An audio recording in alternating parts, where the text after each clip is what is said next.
Here's a question for you. Can you remember when prog rock stormed the charts with mind-bending hits? From Pink Floyd's The Wall to Marillion's Heartbreak. These singles ruled the UK. Ready to dive into some top 10 legends? So step into prog rock's golden era.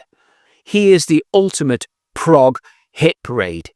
In at number 10, it's Living in the Past by Jethro Tull, which peaked at number 11 in the charts in 1969, selling around 120,000 copies. It's a standalone single with its flute-led groove and a 5/4 rhythm that really defies pop norms. Ian's wry lyrics, yearning for simpler times, blend folk and prog with Martin Barr's guitar and Glenn Cornick's bass, adding bite. Now, from Tull's bluesy early days, it foreshadowed Aqualung's complexity. Its near top 10 run was bold for such an odd track, outselling some 60s peers. But fans love its quirky snap, a bridge to Tull's later epics. In '69 it stood out amid heavy rock, its jazz folk quirk catching ears. No video, but radio embraced it, providing Tull's weirdness could win. Sales were modest but steady, reflecting their cult status before arena fame. But for prog, it's a milestone, proof the genre could flirt with the charts without confirmation. Today, it's a time capsule invoking an era when flute could outshine guitars. Tull's knack for blending brains and groove made it a hit, cementing Anderson's vision as prog's Pied Piper, dancing just outside the mainstream. At number 9, the Moody Blues with Go Now. Now this hit number 10 in 1964, selling around 100,000 copies. A cover of Bessie Banks' R&B ballad from the Magnificent Moodies, it predates their prog-defining days of Future Past.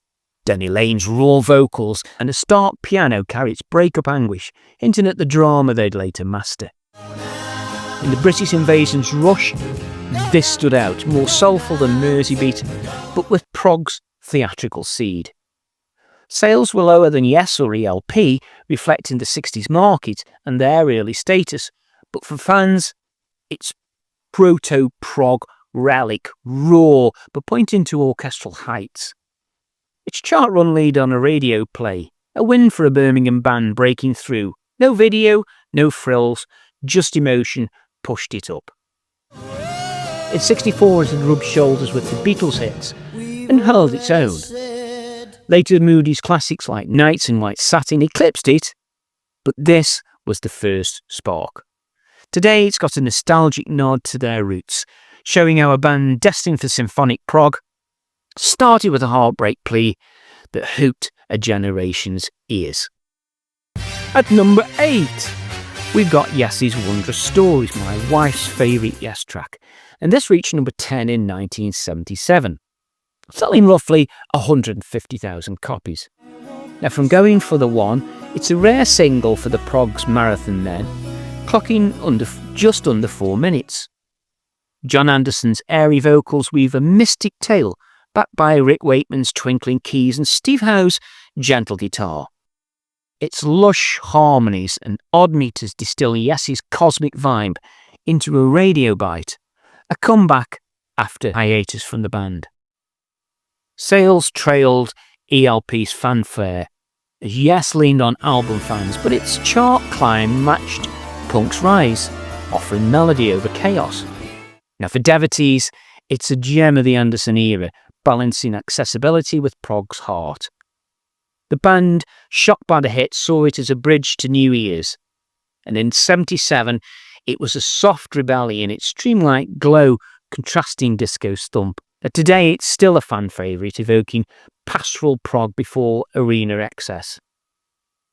Though it's got modest sales, it does belie its legacy, a reminder that Yes could conjure magic in miniature, keeping prog alive.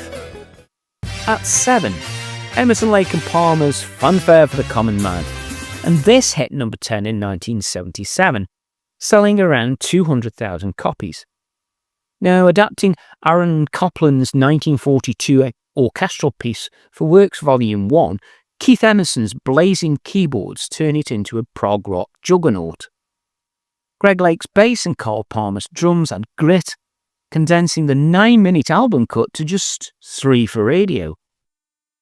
Its bold fusion of classical and rock defined ELP's excesses, yet it hooked listeners, tiring of punk simplicity. It was shot in Montreal's snowy Olympic Stadium, and the video added mythical visuals. Sales outpaced Yes's wondrous stories, reflecting a broader pull from ELP, though there were no BPI awards earmarked for it. For fans, it's peak ELP, virtuosic, unapologetic and thrilling. Its chart run for an instrumental was a minor miracle in 77's Disco Haze. Copland himself approved, but was amused by the middle section's improvisation. It's since graced sports themes and films, but in 77 it was Prog's last big chart gasp, showing ELP could tame their sprawl into a hit. Even now its trumpet horns and synths feel like a call to arms for Prog's fearless ambition. At 6, we have Genesis's I Know What I Like in Your Wardrobe. Now this reached number 9 in 1974, believe it or not, selling around 150,000 copies. From selling England by the pound, it was the first UK top 10 hit, and was a quirky slice of prog from the Peter Gabriel era. It's 1 o'clock and time for lunch. Dum-de-dum-de-dum. Gabriel's tale of a lawnmower pushing dreamer, mocking British norms, rides Phil Collins' off-kilter drum, and Steve Hackett's sitar-like guitar, keeping it weird yet catchy. Now at 4 minutes it's lean for Genesis, who thrived on epics as we all know, but its oddball charm hooped radio. Sales were modest to perhaps something like Cayley, but for 70s prog this was a coup, signalling the genre's chart potential. Fans cherished it as a snapshot of Genesis' theatrical peak before pop stardom beckoned. Its success stunned the band. They were used to album-driven acclaim, but in a glam rock sea it stood out, blending wit and virtuosity. Today, it's something of a cult favourite, evoking an era when prog could be both cerebral and playful. And it paves the way for Genesis's evolution into arena giants, while staying true to their eccentric roots. At 5, ELO's Mr. Blue Sky, and this hit number 6 in 1978, moving around 300,000 copies. A bright spot from Out of the Blue. Jeff Lynne's orchestral pop-prog masterpiece bursts with Beatles-esque harmonies, zippy strings and a 5-part structure that nods to prog's love of sweets. All in 4 minutes, believe it or not. Its sunny vibe, literally about a perfect day, hid technical wizardry with layered vocals and classical flourishes that thrilled radio listeners back in the day. ELO's knack for blending rock with symphony made them prog's crossover kings, and this track was their chart peak in the UK singles run. Less cerebral than Yes, it still carried the genre's ambition, proving complexity could actually be fun. Sales were very strong, though there was no BPI certification, and this reflects ELO's steady fan base. But for prog purists, it's a guilty pleasure, less epic but undeniably crafted. Its afterlife in films, ad and TikTok keeps it alive, a cultural earworm that feels timeless. In 78 it was a burst of optimism amid punk snarl, showing Lynne's vision could light up charts and hearts alike. At 4, Marillion's Cayley peaked at number 2 in 1985, selling roughly 400,000 copies, and this secured a BPI Silver. From Misplaced Childhood, this neo-prog ballad carried the torch for Genesis-style storytelling in the 1980s. Bish's raw vocals, Mourning a Lost Love, glide over Steve Rothery's crystalline guitar and Mark Kelly's warm synths. Its 4-minute frame was radio-ready, yet rich with prog's emotional sweep.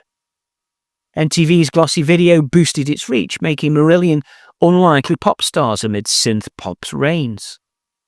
For fans, it's Fish's era pinnacle, blending heart and complexity before the shift to Steve Hogarth. Its near number 1 run was blocked by charity singles, but it showed prog's pulse still beat strong. Sales were robust for the era, outstripping many 80s rock hits. Named after a mix of ex-girlfriend, it even sparked a baby name trend. In a decade of big hair and bigger hooks, Kayleigh stood out, proving neo-prog could charm the masses without shedding its soul. Today it's a nostalgic cornerstone, evoking mixtapes and rainy nights, a testament to Marillion's knack for making prog feel universal. At 3, boy have we got something special. Kate Bush's Wuthering Heights. Now this topped the charts for 4 weeks in 1978, selling around 600,000 copies and earning a BPI Silver. She was aged just 19 at the time. She crafted a debut single from the Kick Inside that channeled Emily Bronte's Cathy, her voice soaring from whispers to wails over baroque piano and lush strings. Its odd structure and literary depths screamed prog's theatricality, even if Bush danced past the genre lines. Now, defying EMI's push for a safer track, she insisted on this one, and it paid off. She was the first woman to hit #1 with a self-written song, believe it or not. The video with Bush's wild dance became iconic, embedding it in pop culture. For prog fans, it's a masterwork of art rock, eccentricity, blending accessibility with fearless weirdness. Its sales trailed Floyd and Procol Harum, but outpaced later prog hits, a testament to its crossover power. Radio loved it, and so did listeners craving something beyond disco's pulse. Now, decades on, its haunting beauty endures a reminder of Bush's singular genius and prog's knack for turning novels into chart-topping magic. Into the top 2 now, and we start with Procol Harum's 1967 debut, A Whiter Shade of Pale, and this seized the #1 spot for 6 weeks, moving 900,000 units, later certified BPI Gold. Its bark-inspired organ, courtesy of Matthew Fisher and Gary Brooker's soulful croon, wove a dreamlike spell, with Keith Reid's cryptic lyrics painting surreal romance. From London's psychedelic scene, it fused baroque pop, proto-prog, influencing bands like King Crimson. It was a global smash. It sold millions worldwide, but its UK reign was monumental, outlasting most 60s hits. Single Stately Place stood apart from Mersey Beat's Jangle, offering a glimpse of prog's coming complexity. Despite no follow-up really matching it, its chart-run and sales dwarfed many peers. For prog fans, it's a foundational text blending classical grandeur with rock's raw heart. Its video, a grainy 60s artifact, and endless covers from Annie Lennox to hip-hop keep it alive today. In '67, it was a cultural pivot, showing pop could be art. Even now, its ghostly chords evoke a summer where music dared to dream bigger, leaving an unshakable mark on prog's DNA. We're at the top spot. Have you guessed? And this is reserved for Pink Floyd's Another Brick in the Wall Part 2 from 1979. It rode to #1 for 5 weeks, selling over 1 million copies in the UK, earning BPI Platinum status. Taken from The Wall, this track's hypnotic disco beat and Roger Waters' scathing lyrics, "We don't need no education," captured a generation's defiance. David Gilmour's blistering guitar and a chilling children's choir from Islington Green School amplified its edge. Bob Ezrin's production gave it pop polish, making it Floyd's only UK chart topper. Now, unlike their sprawling albums, singles tight focus hooped radio and clubs alike, blending prog's depths with universal appeal. It dominated globally, topping charts in 14 countries, but its UK run was colossal, dwarfing most prog singles. For a genre sceptical of hits, it was a juggernaut, proving Floyd could bend the mainstream without breaking. Its anti-authority vibe resonates from schoolyards to protest marches, a rare prog anthem that transcended its roots. Fans and critics alike hail it as a defining moment where ambition met accessibility, cementing Pink Floyd's legacy as prog's most enduring alchemists. So there we are, pop pickers. A look at the top 10 most successful prog tracks in the UK charts from the 60s and 70s, in what was quite a rare event in those times. What was your favourite from this bunch? Or do you have a different choice I haven't mentioned? Jot me down your thoughts below in the comments if you will. Now, one of my most favourite tracks is included in this list, and that is Mr. Blue Sky by ELO. Now, I did a deep dive on this track, and that's the video I want you to watch next.